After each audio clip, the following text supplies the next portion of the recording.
जी, अस्सलाम वालेकुम। I hope आप सब लोग खैरियत से होंगे। हफ्ते का दिन है और आज जो नेक्स्ट अपकमिंग वीक है वो सितंबर के मंथ का लास्ट वीक है। तो मैंने सोचा एक शॉर्ट सी वीडियो बना के रिव्यू किया जाए कि अभी जो करंटली मार्केट के अंदर न्यूज़ चल रही हैं, जो मार्केट के सेंटिमेंट्स बने हुए हैं और स्पेशली जो अपकमिंग वीक के अंदर जो बड़ी कंपनीज के रिजल्ट्स आने हैं जैसे ओजीडीसी है या पीआईओसी है, तो उनका जो है वो 100 इंडेक्स के ऊपर क्या इम्पैक्ट पड़ सकता है, फर्दर मार्केट की जो है वो परफॉर्मेंस क्या हो सकती है कमिंग वीक के अंदर, और 100 इंडेक्स जो है या आपका जो ये रैली जो स्टार्ट हुई हुई है ये किस लेवल तक जा सकती है। और हम साथ ही जो है इस वीडियो में इनके जो रिजल्ट्स हैं उनको भी एनालिसिस करेंगे कि कंपनीज ने जो है वो पिछले क्वार्टर्स में क्या पे किया है, उनकी ईपीएस क्या थी, डिविडेंड और एक्सपेक्टेड जो है अभी नेक्स्ट वीक में जो रिजल्ट के बाद जो एक्सपेक्टेशन है वो क्या हो सकती हैं, और उनका जो है लॉन्ग रन में या शॉर्ट टाइम फ्रेम में देखते हैं तो इनके जो शेयर प्राइसेस है उनके ऊपर क्या इम्पैक्ट पड़ेगा। तो आज की वीडियो में ये सारी चीजें डिस्कस करते हैं। सबसे पहले जो है हम जरा 100 इंडेक्स की परफॉर्मेंस देख लेते हैं। जैसे मैंने अपनी कल की वीडियो में बताया था कि मार्केट की जो क्लोजिंग है 158, वो एक कह लेंगे कि हेल्दी साइन है और एक पॉजिटिव है कि अगले आने वाला जो वीक है वो इसके लिए अच्छा हो सकता है। मार्केट के अंदर जो अभी पॉजिटिव न्यूज चल रही है, एक तो सऊदीया के साथ डिफेंस एग्रीमेंट, जो कि एक बड़ी एजाज की बात है पाकिस्तान के लिए भी, और इसके अलावा चाइना के साथ भी बातचीत चल रही है डिफेंस एग्रीमेंट्स को लेकर के। और इससे भी ज़्यादा ज़रूरी चीज़ कि कल यानी संडे वाले दिन जो है वो प्राइम मिनिस्टर को इनविटेशन है, जैसे आपको पता है अमेरिका की तरफ से, तो ट्रंप के साथ जो है उनकी मीटिंग प्लान्ड है। तो ये जो ओवरऑल जो न्यूज़ है, इनकी जो मार्केट के ऊपर सेंटिमेंट्स बन रहे हैं वो तो पॉजिटिव है। और साथ ही जो है इंडेक्स का अगर देखते हैं तो जिस तरह से जो क्लोजिंग दी है 1,58,000 के ऊपर, तो फर्दर जो हम अगर रैली एक्सपेक्ट करते हैं तो जैसे मैंने कल बताया था कि 1,60,000 तक जो है फिलहाल कोई रेजिस्टेंस नजर नहीं आ रहा। तो अपकमिंग वीक के अंदर जो है 2,000 पॉइंट की ये तेजी तो आप देखेंगे ही। अगर 1,60,000 को सस्टेन करती है मार्केट और इस तरह की कोई नेगेटिव न्यूज या बुरी खबर जिसका मार्केट के ऊपर डायरेक्टली इम्पैक्ट होता है वो नहीं आती, तो इनशाला इनशाला जो है एक लॉन्ग रन में आप देखेंगे अपकमिंग वीक के अंदर देखेंगे कि 1,60,000 से लेकर 61 से 62 तक जो है इंडेक्स जा सकता है। और आपको जो है इस रैली के अंदर तकरीबन 2,000 पॉइंट से लेकर तो 3,000 से 4,000 पॉइंट तक एक रैली देखने को मिलेगी, और जो कि एक कह लें कि ओवरऑल अच्छा इम्पैक्ट है। लेकिन यहाँ पे जिस लेवल पे मार्केट खड़ी हुई है, यहाँ पे फिर वही चीज बताता जाऊं कि प्रॉफिट टेकिंग जो है वो यहाँ पे बहुत ज्यादा जरूरी है, क्योंकि मार्केट जो है जाहिर सी बात है जब इतनी ज्यादा रैली मार्केट के अंदर एक आती है, अगर हम यहाँ से देखते हैं 1,54 तकरीबन 1,54 से लेकर 1,60 तक की, तो 6,000 पॉइंट ये बनते हैं। तो ये एक जो 60,000 पॉइंट की रैली है, इसमें जो है जाहिर सी बात है मार्केट ने अभी खुद को थोड़ा सा कंसोलिडेट करना है, करेक्शन लेनी है, तो अपना जो है कैश स्पेयर करें और प्रॉफिट टेकिंग के ऊपर फोकस यहाँ पे बहुत ज्यादा जरूरी है, ताकि जो है आप लोग जब मार्केट करेक्शन ले, जब थोड़ी सी नीचे आए, तो आप लोगों के पास जो है वो पैसे अवेलेबल हो, खुला पैसा पड़ो और आप जो है एक न्यू बाइंग की जो अपॉर्चुनिटी है उसको अवेल कर सकें। ये तो हो गया इंडेक्स के ऊपर जो है रिव्यू। अभी हम देखते हैं मीटिंग्स के ऊपर। तो ओजीटीसी ने जो है वो बोर्ड मीटिंग अपनी प्लान की हुई है नेक्स्ट मंथ में 23 सितंबर को, यानी कि ट्यूसडे वाले दिन। अब होगा ये कि 23 सितंबर को जो मीटिंग है, 11 बजे मीटिंग है सुबह इनकी। अगर हम इनके पिछले जो क्वार्टर्स का देखते हैं, लास्ट क्वार्टर का जिनका जो रिजल्ट था, ईपीएस कंपनी ने जो अपनी बताई थी वो 10 रुपए 96 पैसे जो थी कंपनी की ईपीएस थी, और 3 रुपए का जो है वो कंपनी ने डिविडेंड दिया था।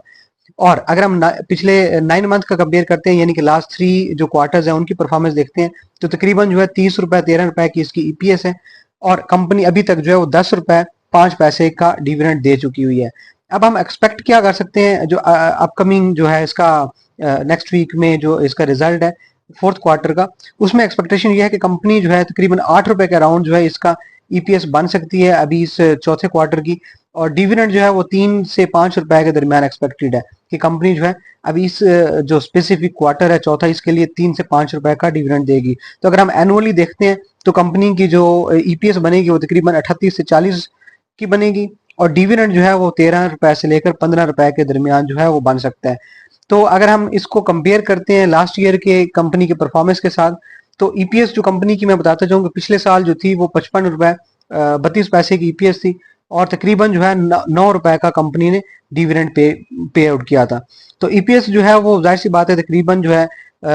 22 से 24% जो है उसमें डिक्रीज आया है, लेकिन डिविडेंड की सूरत में जो है आपको जो 3 4 रुपए 5 रुपए का जो है एक एप्रिसिएशन देखने को मिला है।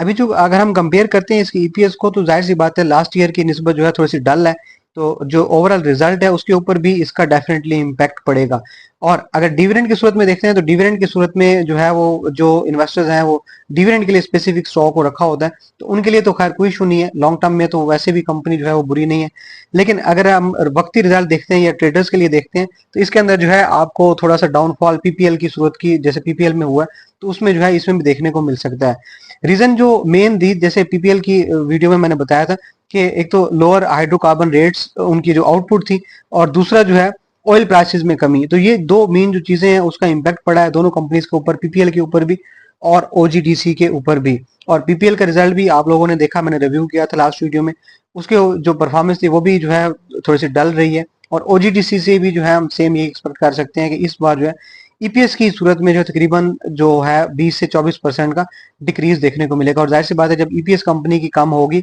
तो फिर जो है देन जो ओवरऑल इसके शेयर प्राइस है उसके ऊपर भी इम्पैक्ट पड़ेगा, और एक्सपेक्ट ये किया जा सकता है कि इसकी जो प्राइस है वो थोड़ा सा नीचे आएगी। तो बेहतर है कि अगर आप ट्रेडिंग के लिए इसको रखा हुआ स्टॉक हो या ट्रेडिंग लेने का सोच रहे हैं, ट्रेड लेने का, तो थोड़ा सा अवॉइड कीजिएगा, और आपको जो है डिप के ऊपर दोबारा जो बाइंग का ये मौका देगा। इसके बाद जो अगली कंपनी है वो पीआईओसी है, और इसका जो है अगर हम रिजल्ट, इसका भी रिजल्ट जो है कंपनी ने बोर्ड मीटिंग नेक्स्ट वीक में जो है वो अनाउंस की हुई है। मैं यहाँ पे आप लोगों को दिखाऊं तो 26 सितंबर को जो है यानी फ्राइडे वाले दिन सुबह 11 बजे जो है पीआईओसी की मीटिंग प्लान है। अब इनका जो है अगर हम देखते हैं कि लास्ट ईयर का जो थर्ड क्वार्टर का इनका रिजल्ट था, सॉरी 2025 का जो थर्ड क्वार्टर का जो रिजल्ट था, कंपनी की जो ईपीएस थी वो 4.29 रुपीज की ईपीएस थी, और डिविडेंड जो है वो कंपनी हाफ ईयरली पहले 5 रुपए का ऑलरेडी पे कर चुकी हुई है। अगर हम इसका 9 मंथ का देखते हैं, यानी कि 3 महीनों का रिजल्ट, 3 क्वार्टर्स का रिजल्ट कंपेयर करते हैं, तो अभी तक जो है कंपनी की तकरीबन 16.50 की जो है वो ईपीएस बन चुकी हुई है। और अगर हम अभी एक्सपेक्ट क्या कर रहे हैं, अभी चौथे क्वार्टर में जो है कंपनी की एक्सपेक्टेड जो इसकी पिछली परफॉर्मेंस से कंपेयर करते हैं, और अभी जो कंपनी ने जो परफॉर्म किया उसको देखते हैं, तो इसकी एक्सपेक्टेड जो ईपीएस है वो तकरीबन 5 से 6 रुपए की जो है इस फोर्थ क्वार्टर में आ सकती है। और डिविडेंड जो है वो तकरीबन 10 रुपए का हम इससे एक्सपेक्ट कर सकते हैं। इस बार जो है पीआईओसी आपको तकरीबन अराउंड जो है वो 10 रुपए के अराउंड जो है वो डिविडेंड पे कर सकता है। अगर हम इसको कंपेयर करते हैं लास्ट ईयर के रिजल्ट के साथ, तो लास्ट ईयर भी जो कंपनी ने तकरीबन जो है वो 15 रुपए के अराउंड आपको डिविडेंड पे किया था, और अभी जो करंट जिस तरह से इसकी परफॉर्मेंस रही है, तो तकरीबन जो है उतना ही डिविडेंड आपको इस बार भी मिल सकता है, यानी कि 15 रुपए के बराबर। डिविडेंड की सूरत में तो जो है कुछ खास आपको गिरावट या बढ़ाव जो इसमें नहीं नजर आएगा, लेकिन ओवरऑल कंपनी के मैं नहीं समझता कि जो कंपनी के मार्जिन थे उनके अंदर जो है कुछ इंक्रीज देखने को मिला है, और उनकी वजह से जो है अभी एक्सपेक्ट ये नहीं किया जा सकता कि इसकी जो शेयर प्राइस है उसके अंदर जो है आप लोगों का अप्रिसिएशन कुछ या देखने को मिलेगा इंक्रीज। तो डिविडेंड की हद तक तो वेल एंड गुड है, लेकिन सीमेंट सेक्टर जो है वो मैंने जैसे पहले भी बताया था कि सीमेंट सेक्टर जो है ऑलरेडी अपना एक अच्छा परफॉर्म कर चुका हुआ है। तो अभी जो है वक्ती तौर पे इस रिजल्ट का जो इम्पैक्ट है वो इसके ऊपर कुछ खास इतना अच्छा नहीं पड़ेगा कि जो है इसके अंदर आपको लोगों को जो है एक डिविडेंड अपना कैपिटल गेन की सूरत में इंक्रीज देखने को मिले।